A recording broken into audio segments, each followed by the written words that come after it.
On in during Russia Ukraine crisis. So guys IT sector और pharma sector के अंदर आप बेट कर सकते हो, और आप आईटी सेक्टर और फार्मा सेक्टर के अंदर बेट क्यों कर सकते हो? Only because these are export oriented companies. Export oriented companies से मेरा मतलब ये है कि जब आपको यहाँ पर रशिया यूक्रेन के अंदर फाइटिंग्स देखने मिलती है, आपको देखने मिलता है कि ये वॉर लाइक सिचुएशन यहाँ पर क्रिएट होती है। वॉर लाइक सिचुएशन क्रिएट होने की वजह से जो डैमेज होता है, damage literally leads to inflation. अब damage literally leads to inflation, plus ये इन्फ्लेशन तो होता ही है, साथ ही साथ जो पेट्रोलियम का यूज होता है, और साथ ही साथ जो सैंक्शन लगाए गए हैं बाय यूएस गवर्नमेंट और अलग अलग गवर्नमेंट की जो वो जो नाटो का एक पार्ट है। तो बेसिकली ये सारी जो चीजें होती है, ये सैंक्शन लगाने की वजह से ये सारी चीजें ग्रेजुअली लीड करती हैं यूएस डॉलर के एप्रिसिएशन को। और गाइस आपको पता है यूएस डॉलर का अगर एप्रिसिएशन होता है, आप देख ही सकते हो कंटिन्यूसली यूएस डॉलर का एप्रिसिएशन हो ही जा रहा है, हुए ही जा रहा है। अब जैसे जैसे यूएस डॉलर का एप्रिसिएशन होगा,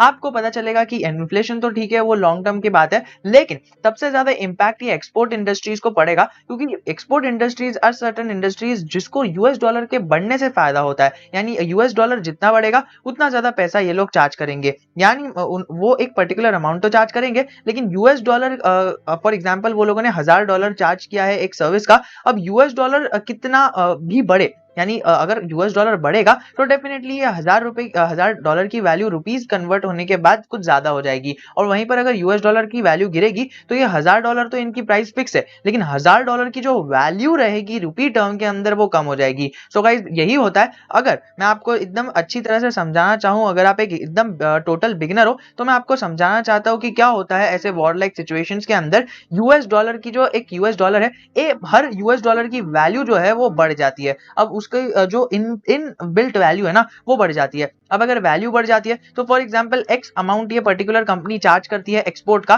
तो ये एक्स अमाउंट तो यूएस डॉलर के फॉर्म में आ गया। अभी वैल्यू अप्रिशिएट हो चुकी है यूएस डॉलर की, सो डेफिनेटली ये जो अगर फॉर एग्जांपल ये यूएस डॉलर इंडियन रुपी में के अंदर कन्वर्ट होगा, तो वो फॉर एग्जांपल पहले वो 100 यूनिट्स इंडियन रुपी के थे, तो वही यूनिट ज्यादा मिलेंगे अगर यूएस डॉलर की वैल्यू बढ़ चुकी है। Let me give you a state example. हमारे रामू भैया ने क्या किया? हमारे रामू भैया 10 किलो सोना भेजते हैं बाहर, एक्सपोर्ट करते हैं, और उसके बदले उन्हें मिलते हैं 100 यूएस डॉलर्स। अब 100 यूएस डॉलर की वैल्यू अभी तक फिलहाल तो 70 अगर आप पकड़ कर चलिए तो 7500 अगर आप पकड़ कर चलिए तो ये हो जाती है।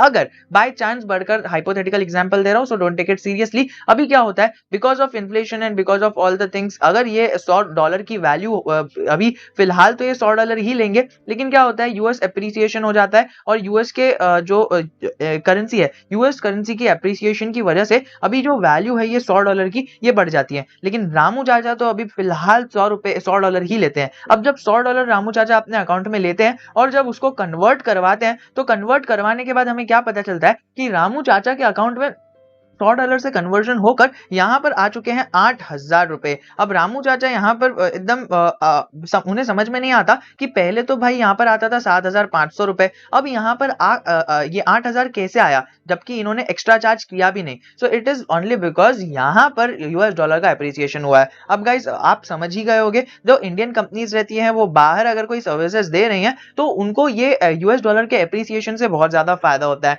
तो सबसे ज्यादा फायदा IT companies plus pharma companies को होता है। अगर आप शॉर्ट टर्म की बात करें तो इनकी बैलेंस शीट में ये जो फायदा है ये उभर कर आएगा। एंड जिस तरह से पुतिन भाई साहब हमारे कर रहे हैं ना, ये वॉर लाइक सिचुएशंस हो रही है, सैंक्शंस हो रहे हैं और बहुत सारी चीजें हो रही है। इफ यू फील कि ये वॉर 3-4 महीने तक अभी सेटल नहीं होगा और यूएस इन्फ्लेशन बढ़ेगा, यूएस डॉलर की वैल्यू बढ़ेगी, यूएस डॉलर एप्रिसिएट होगा, तो आप ये दोनों सेक्टर के अंदर इन्वेस्ट कर सकते हो, IT sector and specifically pharma sector. अब आईटी सेक्टर से कुछ टॉप स्टॉक्स मैंने आपके लिए सिलेक्ट किए हैं, और वहीं पर जो फार्मा सेक्टर्स है उसके रिलेटेड भी मैंने कोई कुछ चुनिंदा स्टॉक्स सिलेक्ट किए हैं। अगर हम बात करें आईटी सेक्टर की, तो आप टीसीएस पे बेट कर सकते हो। बायबैक भी आ चुका है और अभी फिलहाल तो आपको पता ही है इसके बायबैक की वजह से भी इसका एप्रिसिएशन हुआ, और पिछले एक महीने में भी ये 3% डाउन है, 3.5% डाउन है, तो इस गिरावट का भी फायदा आप उठा सकते हो। प्लस अगर हम बात करें एचसीएल टेक्नोलॉजीज को भी आप बाय कर सकते हो। विप्रो भी एक अच्छा बाय होगा बिकॉज ये बहुत ज्यादा गिर चुका है। आपको पता है विप्रो ने एक बहुत अच्छी नेगेटिव मूवमेंट दिखाई है, कई सारे सारे लोग ट्रैप भी हुए हैं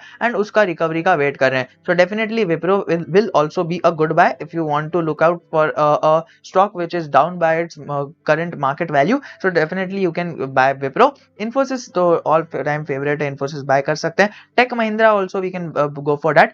L&T इन्फोटेक, L&T इन्फोटेक को हम यहाँ पर बाय करके चल सकते हैं बिकॉज ये भी एक कंपनी है जो हमें एक्सपोर्ट से रिलेटेड कारोबार करते हुए देखने मिलती है. अगर वहीं पर हम फार्मा सेक्टर की बात करें, 3.89 बिलियन यूएस डॉलर्स के वर्थ का जो फार्मा इंस्ट्रूमेंट्स है वो इन्होंने 2020 में सेल आउट किया था, एक्सपोर्ट किया था. और वहीं पर 2021 की बात करें तो 2021 के अंदर 4.43 बिलियन का इन्होंने 2020 फाइनेंशियल ईयर 2021 के अंदर एक्सपोर्टेशन किया था. अब फाइनेंशियल ईयर 2022 का तो अभी आ जाएगा, ये अप्रैल में के अंदर डेटा आ जाएगा तो तब हम देख लेंगे. वरना ये देख सकते हो आप कितनी अच्छी तरह से फार्मा इंडस्ट्री ग्रो हो रही है एंड उसी तरह से एक्सपोर्ट ओरिएंटेड इंडस्ट्री है ये ग्रो होगी. अभी भी फिलहाल वर्ल्ड के अंदर ये कोविड का जो प्रभाव है वो अभी तक पड़ा हुआ है, या वी नो कि ओमिक्रॉन को अभी इग्नोर किया जा रहा है because of this war like situations, but yes it is still there and vaccination की ड्राइव अभी भी चल रही है. तो डेफिनेटली ये फार्मा सेक्टर वाली कंपनीज को तो अभी एक्चुअल फायदा होगा, क्योंकि जो पहले तेजी आई थी ना वो एक्चुअल तेजी नहीं थी.